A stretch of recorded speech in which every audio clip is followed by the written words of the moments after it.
Leiria Castle reopened last Saturday, the 22nd of May 2021, and the following day we had the chance to go and explore. Sometimes foreboding, sometimes romantic, always present even from our balcony, but for 9 months totally inaccessible whilst renovation and COVID kept it shut. Finally, we could contemplate following kings, dukes, warriors, even the Duke of Lancaster through that historic gateway. Even 4,000 years before the gateway was built, Chalcolithic era locals made a home there, and later Romans built a villa. The building of a funicular up our side of the hill meant I could take my wheelchair.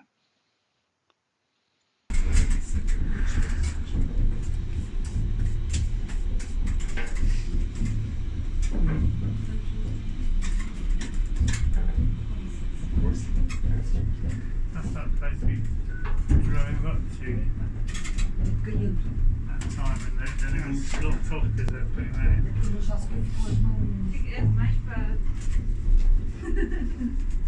Turning it off now so I can have a look.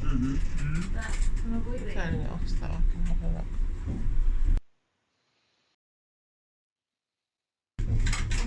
We climbed up the hill effortlessly, gliding above the familiar surroundings of our apartment, the river, the market car park, and even the stadium.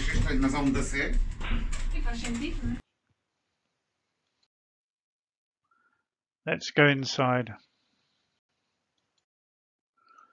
So much for the chair. Although there are step-free paths to much of the interior, I was going to access as much as possible, and this involved many stairs. Here is looking backwards, halfway up that first stairway, or probably more like a tenth of the way up that first stairway, above the guardhouse, and a later toilet installation, which is useful. A group of monks had remained behind all these centuries from when the castle was a monastery, just for our amusement.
Entirely sure what this has to do with monastic duties, but there we are.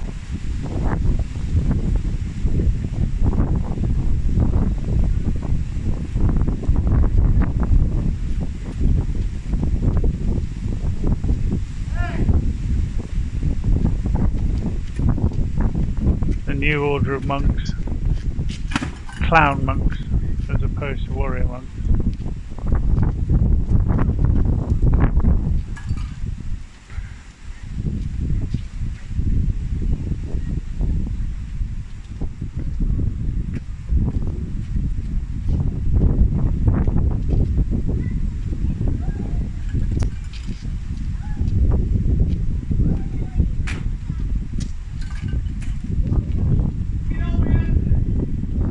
They were mostly there in order to keep the kids amused in the queues, which got very long as the day progressed, and thankfully, being disabled, I was able to skip those queues. But for anyone planning a visit, I would strongly recommend, especially if you're at weekends or school holidays, arriving as early as possible in the day.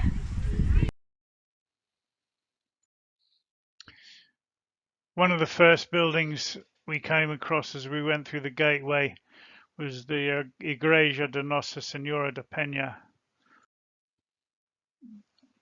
built under the order of King John I, replacing an old medieval Romanesque temple. There's a picture there of a grave that was built into the rock.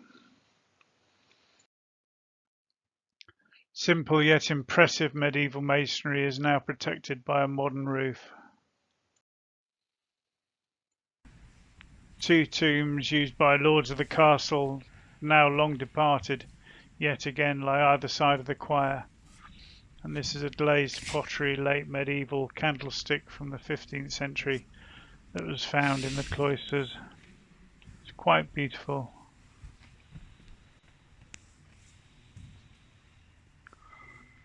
Here's one of the tomb recesses with an early 21st century fire extinguisher.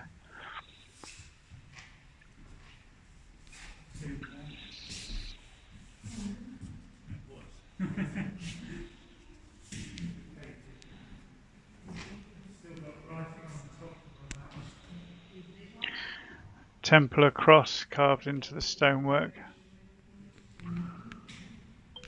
Lovely vaulted dome. Door to the sacristy and the bell tower.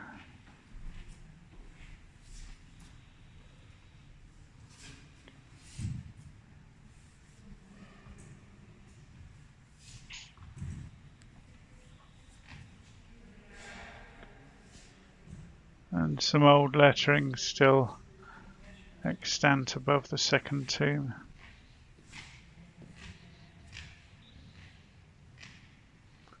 Wow, look at these. These are masons' marks.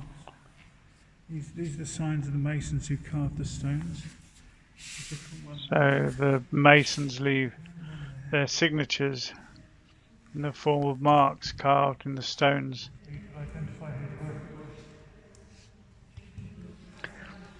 Just in case those who were paying them said they weren't doing their work, they could point to the stones with their mark on them.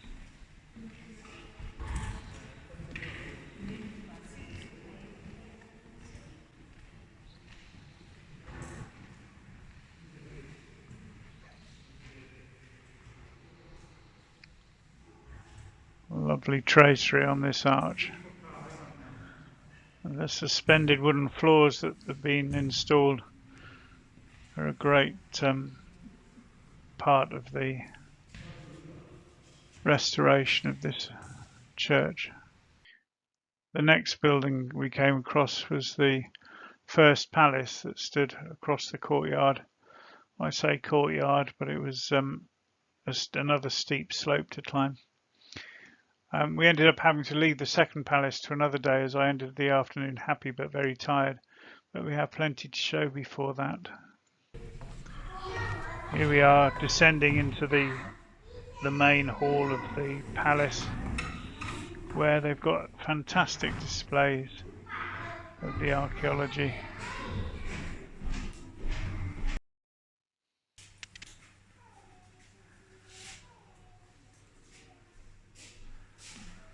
Pictures of old sketches and photographs.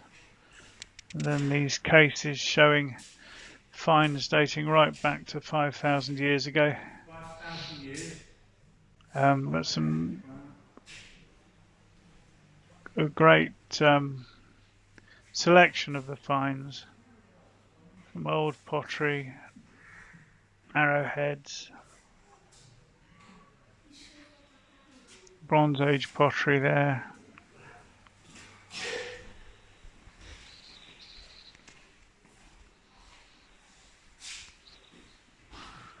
There's some writing about the Roman world of Colippo, which was the city nearby. But there was a Roman villa on this hill, and another one across the valley at Magazes, which is the parish that we live in. So quite heavily populated area.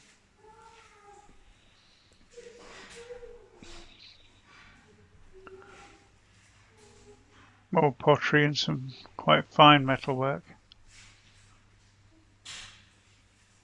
A map of the Roman settlements. This is a picture of the Duke of Lancaster dinning, as they've written, with King John I in the 15th century. This is some glazed stone terrace from the new palace, the one that we didn't get to. This is the seal of Leiria carved in stone, and here it is at the bottom of the charter, the town's charter, along with the evolution of the town's name through a couple of hundred years.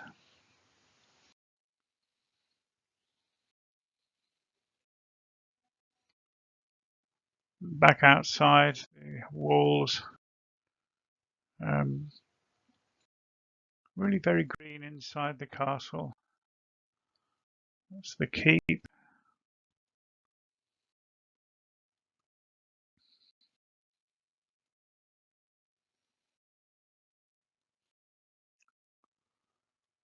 So that's going into the castle, and by this time I wasn't up for going up and downstairs, so Leona went up and down, but there wasn't much to see. Really showing how they got 3 or 4 floors inside the keep. Fantastic views of the surrounding area. Really shows you what a commanding position this castle had over the surrounding area. Looking down into the stadium. Who needs to buy tickets, eh?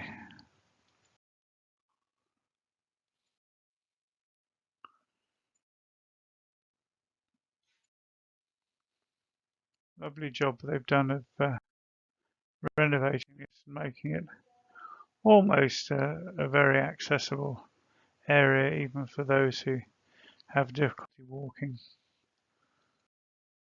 But we'll be going back in again to see the rest. Back out through the gatehouse.